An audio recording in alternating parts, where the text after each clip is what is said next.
Hello, and welcome to the 𝗖𝗹𝗹 YouTube channel. Welcome. Today we're going to be talking about some new topics, and maybe we'll be tapping into some old ones too. One of the things I wanted to talk about today is scene interpretation. How do we interpret a scene? I get a lot of questions about that, and I just wanted to talk about it just a little bit. A lot of actors, what they do is they get the material, and they're so excited to act that they just run the lines a few times, and suddenly they think they're ready. Let's do it, because they just want to get up on their feet and they want to act. I mean, I appreciate that. I'm an actor myself. I love doing it. But don't forget, the material that you're going to be working on usually has gone through sometimes 10, sometimes 15 drafts before it ever reaches you. Many times, if you're auditioning for a feature film, that script has been worked on sometimes 4, 5, 10 years before they finally have raised the money to actually have a casting session and meet you. So I want to just give you a few things to think about when you get a piece of material. Now, this can apply to TV commercials, it can apply to movies, TV shows, plays, any type of entertainment that you're going to be encountering. The very first question you're going to have to ask, that I suggest, is what happens in the play? In 25 to 50 words, as Don used to say to me, tell us what happens in the play. In 25 to 50 words. Now, why are we doing this? Now, listen, the reason you're doing this is to make sure that you, the actor, understand what story you're playing. Where's it coming from, and where is it going? Making sure that you understand the material that you're playing. Look, you're part of the story if you're playing a role. And if you don't understand what you're talking about, and you don't understand the story, the chances of you booking the job go down significantly.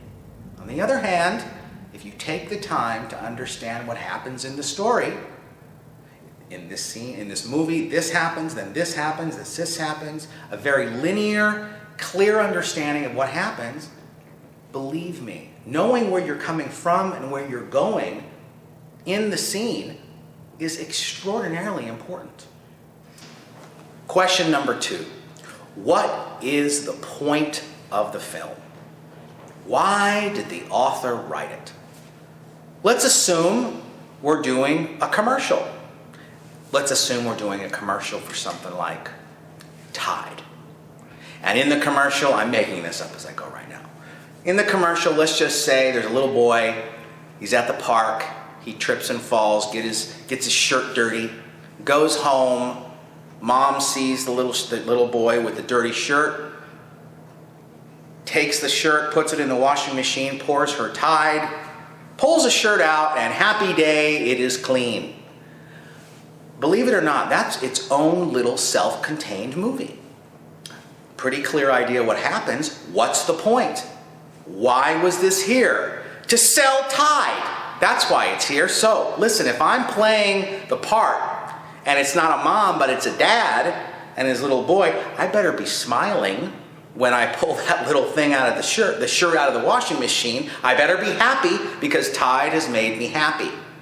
How does this apply to some of the movies that you're going to encounter? We always need to know the point of our film. And that could be any sort of moral of the story. Why did the author write it? What is he or she trying to teach you about maybe life or what you may encounter day to day? Look, it's very important to do this because it keeps your acting human and honest. So it's not just a bunch of sort of hammy gags, even when you're dealing with a broad farce. Let's look at a show like The Office. I've talked about it before. In this show, we have a bunch of different characters that work in an office. And what is the show about? It's about their encounters and the different things that they, see within each other and the scenarios that they encounter day to day. What's the point of it? Why did the author write it? Well, of course, it's a comedy. The goal is to make us laugh. But it's also so that we watch it, we can connect, we can relate to these characters and say, hey, I've been there. I know somebody like Dwight. I know somebody like Steve Carell. I had a boss like him. So that you can tug on the audience's heart and they can relate to it. What's the moral of the story? Is the moral of your story, hey, keep trucking on even though you work in an office, it's okay, just make it the best you can possibly make it? Whatever the story you're doing, just know the point of it. Question number 3, what happens in the scene? Literally in 25 to 50 words, what happens in your scene? In this scene, we have this happen, and then this happen, and this happen, and this happen. And in the end of the scene, this happens. It's basically the same question as question 1, which is what happens in the movie. Now we're just dealing with a very specific scene that you're playing. Question 4, what is the point of the scene? Very important question. Why did the author put this scene in our film? If I work on a film, and I'm doing many different days and many different scenes, these scenes frequently, most of the time in fact, are shot out of sequence. So day 1, I could be shooting the end of the movie. And day 2, I could be shooting the beginning. Day 3, it could bounce all over the place. And before I show up on set, I make sure it's very clear to myself why the author put this scene in the movie and what I need to accomplish as an actor to make sure that the author and the director's vision come to life. If I have an audition, I absolutely do this. Don't you think the odds of you getting the part are going to increase if you take the time to figure out, hey, what's the point of this? Is this to sort of show that the character is a really nice guy and cares about his romantic interest? Is this supposed to show that it's a villain and he's a mean person? Why did the author put it here? What kind of behavior should the audience see in you in the scene? One of the things Don Richardson talked about frequently was envisioning in our brain, in our mind's eye, what would the scene look like if we were watching it on television? And this kind of comes to that point. If you're watching this scene, what would you see? Let's assume you're watching the scene and there's somebody who looks like you playing the part. How does he or she look? Is the person nervous, happy, angry? Why did the author put it there? 5th question I want to tap into, and that will do it with the questions, is who or what is the protagonist of our scene? Why do we need to know this? Well, the protagonist of our scene is a little different from the protagonist you may or may not have encountered in English class. The protagonist for this particular technique is whoever or whatever the audience is rooting for in the scene. Keep in mind the protagonist can change from scene to scene. And it's whoever or whatever, it could be a person, a body of people, or a relationship, is the audience rooting for. Now, why is this important to know? Because if you're part of the protagonist and the audience is supposed to be rooting for you, we better like you. We better think you're a pretty cool guy. We better think, hey, I wouldn't mind hanging out with that person for a few minutes. So that brings me, so that's it with regards to the first 5 questions that I wanted to introduce to you. And I know that I've tapped into some of these questions before.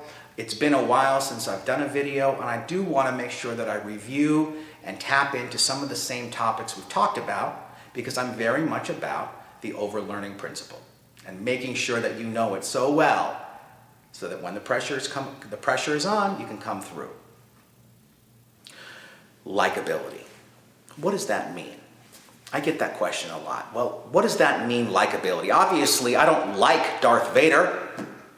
Obviously, if I watch Hannibal Lecter in Silence of the Lambs, I don't like him. I don't like him like I want to have him over and hang out with him for a week and go on vacation to Hawaii. But likability means I'm intrigued. To watch that person is exciting, and I'm intrigued and drawn to watch that person. Every single part you play has to have this. Look, why in the world, in my busy day, am I going to watch television and watch somebody who's a turnoff and annoying to me. It's not fun. Now, you can play a character who's annoying, but can still be likable. Let's look at Dwight in The Office. He's annoying. He's loud, he's obnoxious, but there's something about him that's lovable. And knowing how to put that into your parts, extraordinarily important. Many times, actors will audition, and they're very likable people in real world. You know, you'll meet them and you talk to them, and they're very social and fun people, but then as soon as they start to act, they become negative, intense, angry, sarcastic. And it's sort of like, well, where did the person I met before go? So reminding yourself when you're playing a part, I need to be likable. Really important. When you're breaking a scene down and kind of figuring out the character, we're going to agree that all characters you play have to have this quality that makes you intriguing to look at or appealing, even if you're a villain. When you're breaking a scene down, obviously, most actors are not trying to make their character annoying. But why does it happen? I remember before I was trained, this happened to me. You know, I would grab a scene, and because I was nervous, that seemed to manifest itself in the work. And I would come off as angry or bitter. So understand that if you are not feeling terribly secure about your work, sometimes it will bleed into you coming off as angry and sarcastic. It sounds crazy, but you know, the reality is it's way easier to play those qualities than being open and available, vulnerable and likable. It's a much harder situation. It's a much harder character to create, one that's likable and endearing than one that's angry and bitter. So when you're creating your characters, be aware of this. You know, when you're reading your scene and you're acting with the other person, ask yourself periodically, am I coming off as too aggressive? Am I coming off as annoying? Why would I want to create a character that's annoying even to me?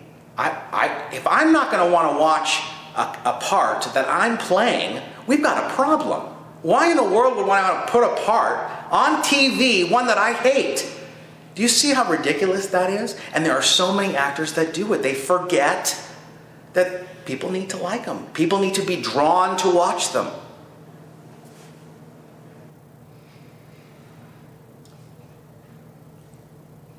With regards to scene interpretation, make sure you dig deep into the material. Make sure that if you're playing a part, ask yourself the question, why am I saying this? I know it sounds ridiculous, but why am I saying this line? Not only why am I saying this line, how do I feel about what the other person has said that launches me into my own dialogue?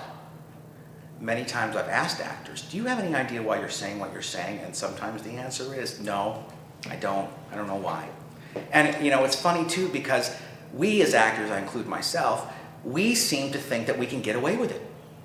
And when you break it down how ridiculous that is, that we can't get away with it. Why can't we get away with it? Because if I'm saying something and I have no idea what I'm talking about and why I'm saying it, and the character's not supposed to be that way, it's fake.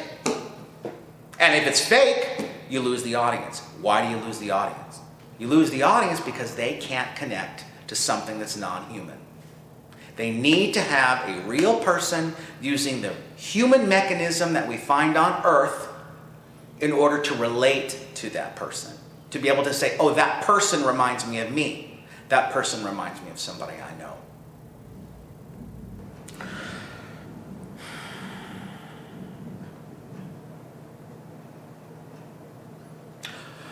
The last thing that I wanted to tap into today. I was coaching an actor recently, and in working with this person, I was giving them a couple of principles, and it made me think a little bit about some of the training I had before I met Don Richardson. And one of the notes I used to get, Brad, can't you just be in the scene? Just be.